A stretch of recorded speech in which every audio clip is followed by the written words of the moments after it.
This is Coralificlin at Coralificlin.com, WelcomeNetwork.com, iStudyGuides.com, iStudyCards.com. If you want to get any of my writings, you can go to Pedians, Pedians.com. Excuse me. But now I'm going to continue. This is the second part of looking at the word dog in English.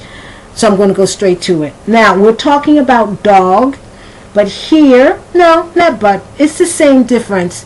But here we're not talking about a dog in the sense that he's someone that's vile or not to be trusted because he's crooked. He'll take your money. Here we're talking about dog when dog means to be unfaithful. And normally, once again, this is normally a male. When you say he's a real dog, that means he's a male that cannot be trusted. Who is not, I'm not talking money-wise. I'm talking as far as having relationships outside of the marriage or outside of the relationship. So, he's a dog. Why do you stay married to him?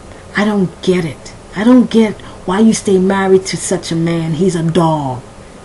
Because he cannot be trusted. Okay, let me give you another one. Okay, now, a woman can also be a dog. Where with a man you're talking more about his personality, the way he is. With a woman you're basically talking about the way she looks. Okay? So when you talk about a woman being a dog, you're talking about a woman who's considered ugly or unattractive.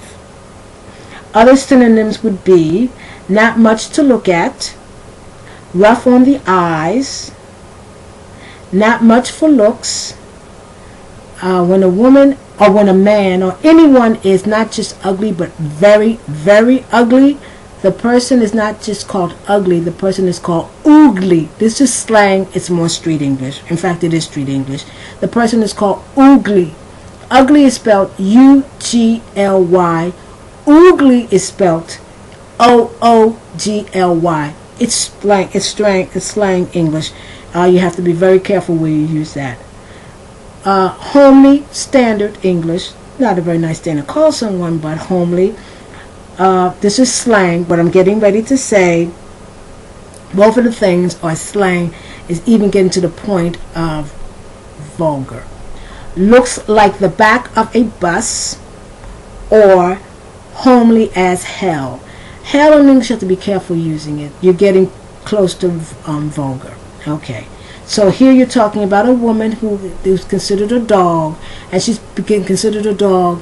Males, usually it's their personality, the way they are, manera de ser, no? For a woman, it's the way she looks. Okay, let's continue. Okay, a dog can also be a car. A car which does not run very well. One day you go outside, no problem, it starts up. Next day you go out, it doesn't want to start. Okay, so you can say this car is a dog. So here are more synonyms and definition. I'm looking over here. When I'm looking over here, I'm looking at the web page where the cards are, and I'm following the cards, the same very cards that you can get. A car which is constantly breaking down. A lemon. A car which is constantly breaking down can be called a dog in English, or it can be called a lemon. A dud.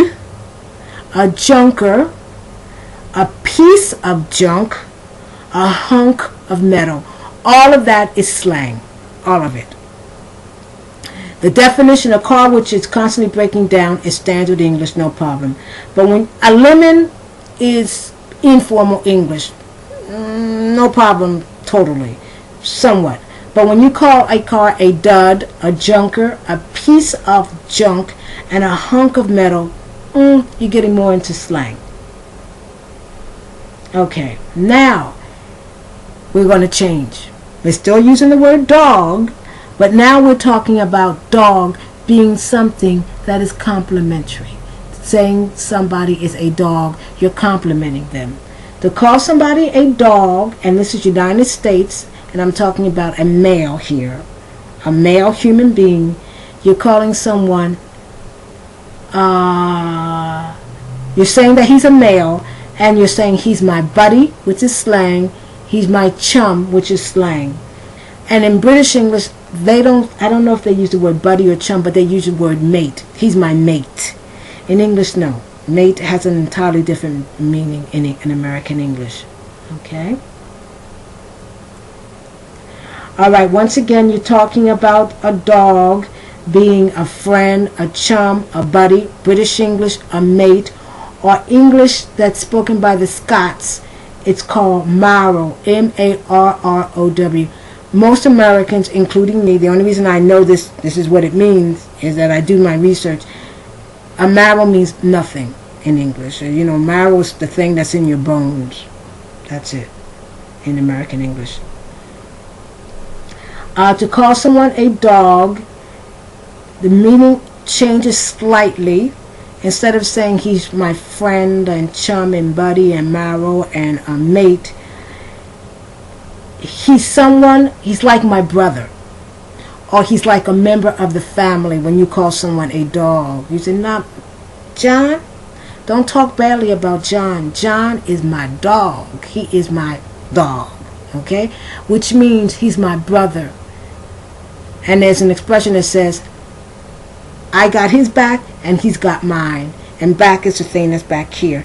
And when you say you have someone's back, that means you can he's someone that he can trust you totally. And if he has your back, that means you can trust him totally. So when you say he's my dog and he's got my back and I got his back, you're like this. You're like blood brothers, but you're not. Because Juanito is my dog, and that's what you say, my dog, your dog, his dog, but because Juanito is my dog, I feel that I can trust him with my life. Okay? That's a sentence. All right. Now here's an expression. This is a Scottish proverb, because on the cards we also have proverbs from different parts of the English-speaking world, as well as different parts of different expressions that have been translated into English. The foremost hound grips the hare. That's a Scottish expression. It's a Scottish proverb.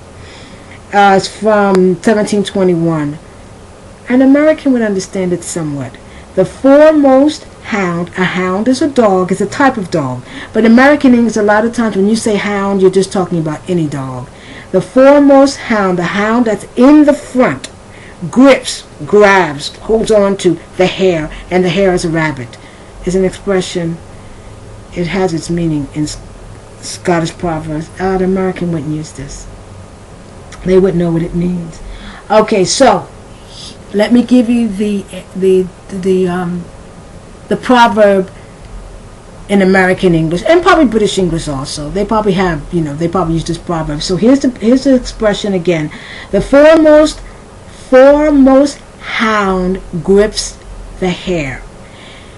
If you want to say that same thing in American English, this means the early bird catches the worm. Now, anybody in American English would understand you. The early bird catches the worm. That is, if you want to get something done, you don't procrastinate and wait. You get there first. So the early bird catches the worm. I don't have a lot of time. Let me give you about two more. Dogs. This is dog, but plural. Dogs. And here you're talking about your feet. You say, for example, my dogs are killing me. I've been on my feet all day. Okay. Let me see. I'll give you one more. A dog fight. Fight between warring planes. Planes that are fighting each other, that's called a dog fight. A dog fight is usually to the death. Okay. That's it for today. That's Corrala Ficklin. Corrala Ficklin at CorralaFicklin.com, WelcomeNetwork.com, iStudyGuys.com, iStudyCards.com.